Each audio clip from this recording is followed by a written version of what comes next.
नमस्ते। इजी विद्या चैनल में आपका स्वागत है। आज पढ़ेंगे महादेवी वर्मा के काव्य की रहस्य भावना। छायावाद की कवयित्री महादेवी वर्मा के काव्य में रहस्य भावना की अनुभूति। हिंदी काव्य में रहस्यवाद की दो धाराएं मिलती हैं, प्राचीन धारा का रहस्यवाद, दूसरा नवीन धारा का रहस्यवाद। प्राचीन धारा का रहस्यवाद तीन भागों में विभाजित किया जा सकता है, संतों का रहस्यवाद, दूसरा भक्तों का रहस्यवाद और तीसरा सूफियों का रहस्यवाद। इन तीनों पर वैष्णव दर्शन का प्रभाव है। वैष्णव दर्शन में दो वादों की प्रतिष्ठा की गई है, निर्गुणवाद और सगुणवाद। निर्गुणवाद एकांत तथा पीड़ा का दर्शन है। कबीर और उनकी परंपरा के संत इसी दर्शन से प्रभावित हैं। वो अद्वैतवादी संत हैं और आत्मा और परमात्मा में अभेद संबंध मानते हैं। वो आत्मा को परमात्मा से जोड़ते हैं।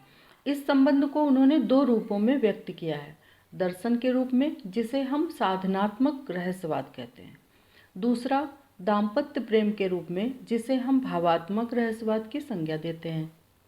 पहले प्रकार के रहस्यवाद में ज्ञान अथवा योग का आश्रय लिया गया है, इसलिए वो जटिल और शुष्क है और सच पूछिए तो ये रहस्यवाद है भी नहीं। लेकिन माधुर्य भाव की अभिव्यंजना होने से दूसरे प्रकार का रहस्यवाद सरस और काव्यमय है। इस दूसरे रहस्यवाद में परमात्मा को पति और आत्मा को उसकी पत्नी मानकर इन दोनों के बीच वियोग की विभिन्न अंतर्दशा का अत्यंत सजीव चित्रण किया गया है। महादेवी जी की रहस्य भावना इसी के अंतर्गत आती है। अंतर केवल इतना है कि जहाँ संतों की रहस्य भावना के पीछे उनकी साधना है, वहाँ महादेवी जी का रहस्यवाद के प्रति केवल काव्यगत दृष्टिकोण है। जहाँ पर संतों ने अपनी आत्मा को पत्नी और परमात्मा को पति रूप में साधना द्वारा प्राप्त करने की कोशिश की है, वहीं पर महादेवी जी का रहस्यवाद केवल काव्यगत विशेषताओं के लिए है। सूफियों की रहस्य भावना से महादेवी जी की रहस्य भावना मेल नहीं खाती।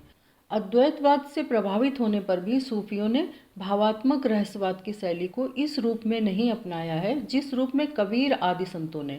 कबीर ने भारतीय दर्शन से प्रभावित दाम्पत्य जीवन का प्रेम पद्धति के आधार पर अपनी पीड़ा का चित्रण किया है और सूफी साधक जायसी आदि ने फारसी प्रेम पद्धति के आधार पर अपनी पीड़ा का चित्रण किया है। फारसी प्रेम पद्धति में आत्मा को प्रेमी और परमात्मा को प्रेमिका मानकर उनके बीच वियोग की विभिन्न अंतर्दशा का आध्यात्मिक चित्रण किया गया है। स्पष्ट है कि यह क्षेत्र महादेवी जी का नहीं है। रहस्य भावना के क्षेत्र में वैष्णव भक्ति संतों से भिन्न है। वो सगुणवादी हैं। सगुणवाद की पीड़ा का दर्शन है, लेकिन उसमें आनंद का यथेष्ट समावेश है। भक्तों ने सगुणवाद के इसी आनंद पक्ष को अपनाया है, इसलिए उनका रहस्यवाद केवल साधनात्मक है। मीरा भी इसी परंपरा की साधिका हैं, लेकिन उन्होंने कृष्ण को पति के रूप में स्वीकार कर भावात्मक रहस्यवाद की भी सृष्टि की है, इसलिए महादेवी उनके अधिक निकट हैं। दोनों अपने आराध्य के प्रति सजग हैं, दोनों में पीड़ा का वेग है और दोनों में नारी हृदय की पवित्र भावनाएं हैं, लेकिन फिर भी दोनों एक नहीं हैं। मीरा के प्रभु सगुण और निर्गुण दोनों हैं, महादेवी जी के केवल निर्गुण हैं। इसलिए महादेवी जी वियोग की अंतर्दशा का जितनी सफलतापूर्वक चित्रण कर सकी हैं, उतनी सफलतापूर्वक मीरा नहीं कर सकी। इसके साथ ही हमें यह भी स्वीकार करना होगा कि वेदना के क्षेत्र में जैसी गहन अनुभूति मीरा की है, वैसी महादेवी जी की नहीं है। मीरा साधिका है, महादेवी जी कवयित्री। कवयित्री होने के नाते महादेवी जी ने अपनी रचनाओं में अपनी कला रुचि का भी परिचय दिया है। मीरा में कलाकारिता नहीं है। नवीन धारा का रहस्यवाद प्राचीन धारा के रहस्यवाद से बातों में भिन्न है। प्राचीन धारा के रहस्यवाद का आधार धार्मिक अनुभूति और साधना है। उसका महत्व उसके रचयिता के लिए है, काल के प्रदर्शन के लिए उसकी रचना नहीं की गई।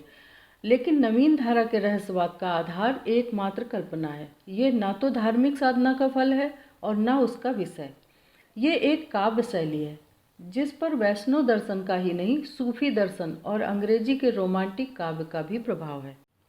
उसके विषय हैं प्रकृति में अज्ञात शक्ति की कल्पना, असीम और ससीम का संबंध, आत्मा का परमात्मा के वियोग में प्रणय निवेदन, वेदना की व्यापक रहस्यमय अनुभूति, प्रतीक्षा और मिलना। इन्हीं विषयों के आधार पर प्रसाद जी, निराला जी, पंत जी और महादेवी वर्मा जी ने अपनी अपनी रहस्य अनुभूति का परिचय दिया है। इनमें वे कहीं एक हैं और कहीं कहीं पृथक हैं। प्रसाद जी मूलतः शैव दर्शन के आनंदवाद से प्रभावित रहस्यवादी हैं, इसलिए उनके रहस्यवाद में आत्म पीड़ा को वह स्थान प्राप्त नहीं हो सका है जो उसे महादेवी जी के रहस्यवाद में प्राप्त हुआ है। महादेवी जी के रहस्यवाद में अनुभूतियों का वेग है, प्रसाद जी के रहस्यवाद में दर्शन का गांभीर्य। इसलिए प्रसाद जी अपनी रहस्य भावना में जटिल भी हैं, उन्हीं की भांति निराला जी भी अपनी रहस्य भावना में दुरूह हो गए हैं। जो आत्म पीड़ा रहस्यवाद को जन्म देती है उसका उनमें भी अभाव है। तुम और मैं, पंचवटी प्रसंग और कर्ण शीर्षक कविताओं में उनके रहस्यवाद का दार्शनिक पक्ष ही काव्य के रूप में व्यक्त हुआ है। पंत जी का रहस्यवादी काव्य इन दोनों कवियों से इस बात में भिन्न है कि जहाँ उन्होंने अपने दर्शन से रहस्यवाद की प्रेरणा ग्रहण की है, वहाँ पंत जी के रहस्यवाद ने सीधे प्रकृति को उन्होंने उल्लास भरे रूप में देखा है। इसलिए उनकी रहस्य भावना जिज्ञासा और आश्चर्य तक ही मुख्यतः सीमित है। इसलिए वेदना भाव का जो चरमोत्कर्ष महादेवी जी की रचनाओं में चित्रित हुआ है वो उनकी रचनाओं में नहीं है। इस प्रकार क्या प्रसाद जी, क्या निराला जी और क्या पंत जी महादेवी जी के मुकाबले के रहस्यवादी कवि नहीं हैं। महादेवी जी ने रहस्यवाद की प्राचीन और नवीन सभी शैलियों को अपनाकर उसकी मूल प्रवृत्ति वेदना भाव के माध्यम से असीम और ससीम तथा आत्मा और परमात्मा के संबंध को जिस कलात्मक ढंग से व्यक्त किया है वो अद्वितीय है और इस कारण वो आधुनिक युग की सर्वश्रेष्ठ कवयित्री हैं। अगर आपको ये वीडियो पसंद आया हो तो please subscribe Vijay Vidya channel, like videos, comments below, जिससे हमारे नोटिफिकेशन आप तक पहुंचते रहें। धन्यवाद।